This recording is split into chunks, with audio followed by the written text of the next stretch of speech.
Hello everyone, thanks for dropping by. The majority of the coverage of MGTOW on the mainstream media, what there is, and predominantly on the internet and YouTube, concerns how it's going in America and Canada. There is occasional forays about Europe, and Sandman and myself have done a video about MGTOW in Japan. But there is another Southeast Asian country where MGTOW could be growing within the next 2 to 3 years, and that's on the southern part of the Korean peninsula. I was looking around on the internet yesterday, I came across this. As you can see, it's from the CN network, and it was dated September 14th, 2019, and titled, South Korea's Young Men Are Fighting Against Feminism. The article starts, and the leader of a new active group addressed a small group of angry young men. He quote, "We are a group for legal justice, anti-hate and true gender equality." Third paragraph, as feminist issues come to the fore in deeply piratical South Korea, there's a growing discontent among young men that they are being left behind. Where have we heard that one before, lads? Who leads Deng Deng We, a group for fighting for justice for men, is one of them. And as you can see in the brackets, feminism is no longer about gender equality. It is gender discrimination, and its manner is violent and hateful. As I said, where have we heard that before? The article goes on about it started last year after a 39-year-old business owner was sentenced to 6 months in prison for grabbing a woman's buttocks in a Korean soup restaurant. Well, for a start off, I'm totally against molesting a woman in a public place. How would you like your daughter to be groped by a 39-year-old guy in a public place? I certainly wouldn't. But anyway, it's starting to all come to a head. While some lashed out on the judge, 29-year-old Moon found another culprit, feminism.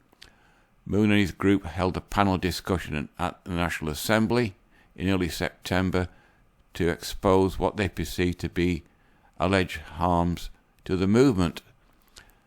He quotes, "Feminism is no longer about gender equality, it's a gender discrimination, and its manner is violent and hateful."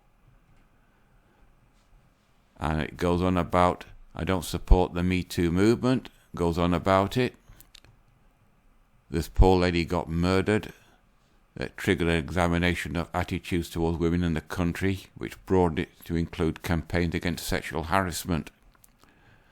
To many, the discussion is long overdue in male-orientated South Korea, which ranks well above the global average for the Global Gender Gap Report.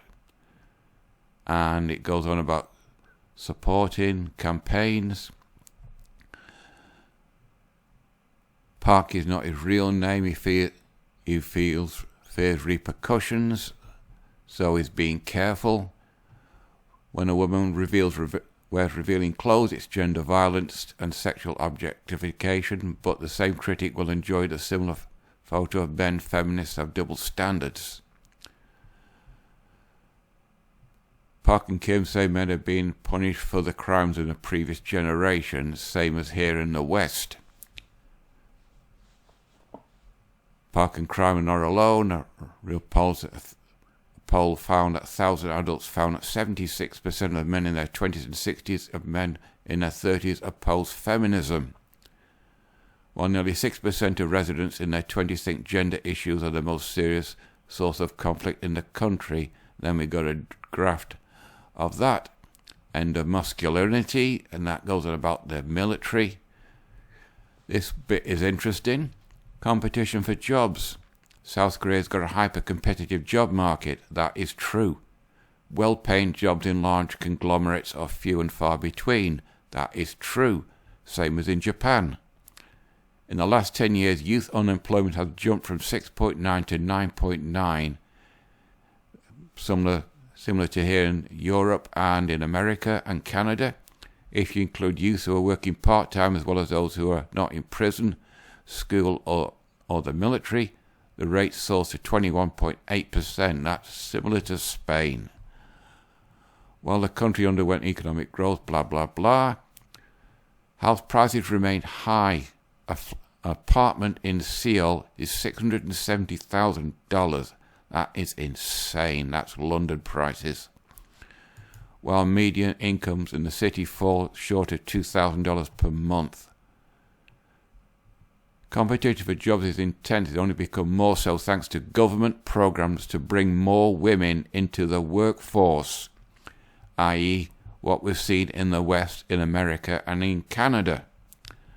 Though the country's education gap is all but closed, women earn less than men in the workforce and are poorly represented in government, similar to here in Europe and in America. In November 2017, the Minister of Gender Equality, that's a made-up position, revealed a 5-year plan to expand female representation in ministries, government enterprises and public schools. In other words, the same thing that's going in South Korea now started in the United States about 5 to 10 years ago. It carries on. Last February it was proposed that the plan be extended to the private sector to incentivize large conglomerates to hire more women and change the male-centric corporate culture.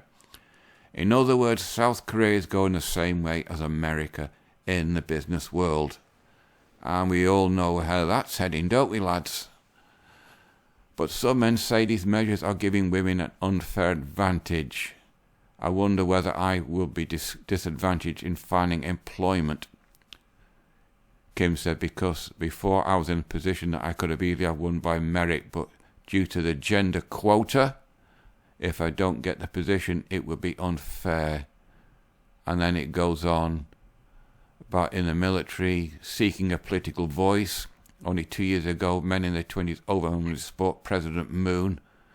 Now less than 30% support Moon compared to 63.5% of women. According to December Real Meter poll, Moon has gone all feminist and woke, and he has feminist policies. The trend could be explained by the president perceived feminist leaning, has prompted some to seek out politicians that reflect their views. Best of luck with that. Remember, more women vote than guys, but when they look, they find there are few options. And it goes on. As a ruling Democratic Party moves towards women's rights, a generation of men in their 20s and 30s feels clearly lost. We've got the same thing that's happened in America. South Korea is going the same way. Because there's no political party and is exploiting the growing number of disgruntled men, Lee suggests a party with a strong anti-feminist message could emerge at the next general election. Not a chance. And the article goes down and it just finishes at the same part. Clearly defines men in their 20s are not part of the establishment. We must follow whatever people in their 40s or 50s say. That's the tradition in Korea. If everyone could either get a job and the economy was growing, then maybe we wouldn't need to fight this much. In other words, they're going the same way as Western Europe and America have gone, and I could see the red pill rage flaring all over South Korea. The next step after the red pill rage will be MGTOW philosophy will start to gain foothold among Korea's young men, and then we'll see the rise of MGTOW in South Korea. I nearly said America then.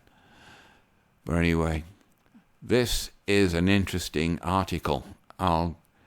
There's loads of, if I go right to the bottom, come on. Where is it?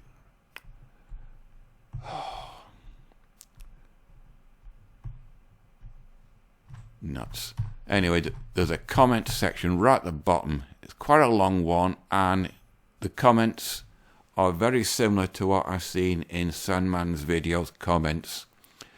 And it seems that MGTOW is going to have a foothold in South Korea, and maybe it'll spread into China, because China's one-child policy has made a shortage of women, and feminism probably will start to gain a foothold there. Right, I think this video's gone on long enough. It's an interesting development. That was 2019. That was a year and a half ago, getting on for 2 years ago. So it'd be interesting to see how MGTOW is developing in South Korea. I'll have a look around to see if I can find anything. But until then, that's it for this one. You know all the routines. Comment, dislikes, completely up to you. So until the next one, bye-bye.